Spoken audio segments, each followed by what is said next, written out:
L'Afrique est volée chaque seconde de plus de 7100 dollars. Pourquoi 7100 dollars? C'est le compteur de l'évasion fiscale de l'Afrique qui nous le dit. En Afrique, le compteur de l'évasion fiscale, ce sont les multinationales des pays colonisateurs qui l'alimentent.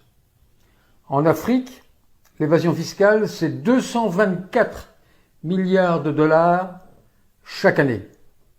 224 milliards de dollars qui s'évaporent du continent africain et qui l'empêchent de satisfaire aux besoins élémentaires du plus grand nombre.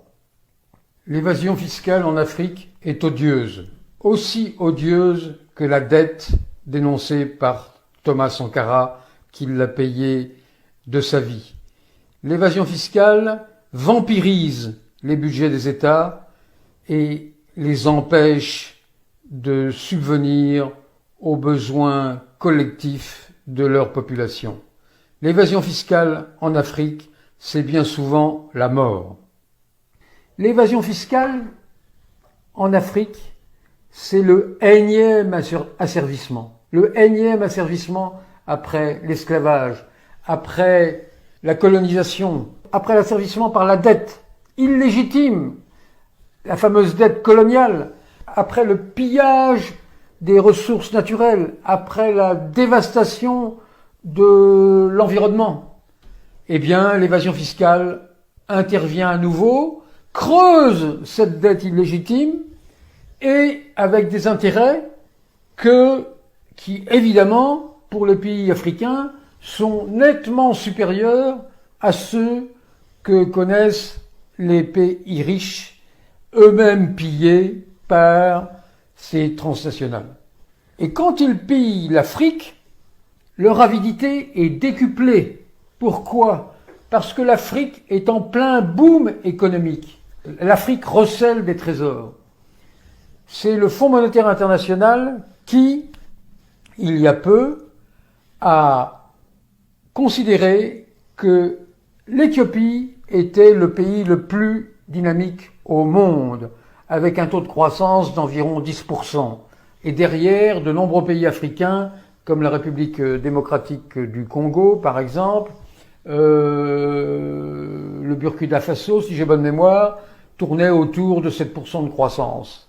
Et il n'y a aucune raison pour ces tenants de la religion de l'argent de freiner leur avidité. Au contraire, elle est décuplée, parce que les prévisions du FMI, par exemple pour les années 2019 et 2020, sont tout à fait optimistes et sont du même ordre de grandeur, des taux de croissance qui tournent en moyenne autour de 7% pour de nombreux pays africains. L'évasion fiscale en Afrique, c'est l'équivalent de 7100 € chaque seconde. L'évasion fiscale en Afrique, c'est 175 dollars à peu près, volés chaque année à chaque Africain. 175 dollars volés chaque année à chaque Africain, c'est un montant absolument considérable.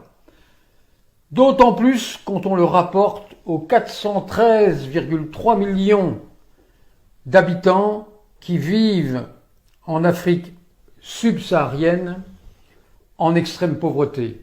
Vivre en extrême pauvreté, selon les normes des institutions internationales, c'est vivre avec moins de 1,90 $ par jour, soit un peu moins de 700 € par an. Or, l'évasion fiscale rapportée à ces 413 millions de personnes, c'est à peu près 600 € par personne. On voit donc que l'évasion fiscale en Afrique équivaut à la totalité des revenus de ces 413 millions de personnes. Le travail des organisateurs de l'évasion fiscale et de leurs clients est évidemment grandement facilité par les institutions financières internationales qui délèguent des cohortes de fonctionnaires, ces nouveaux missionnaires qui n'ont de cesse que d'appliquer les fameux 10 commandements de Washington, les 10 commandements de la doxa néolibérale, et qui n'hésitent pas à faire appliquer aux pays en développement ce que l'on appelle dans leur jargon des plans d'ajustement structurel, les fameux PASS, qui sont en fait des machines à aller à l'encontre des intérêts de l'immense majorité de la population. L'évasion fiscale est intolérable et aussi illégitime que la dette qu'avaient combattu certains, et notamment Thomas Sankara, qui est mort. Il faut regarder en permanence ce compteur de l'évasion fiscale qui rappelle que l'Afrique est volée de 7100 € à chaque seconde.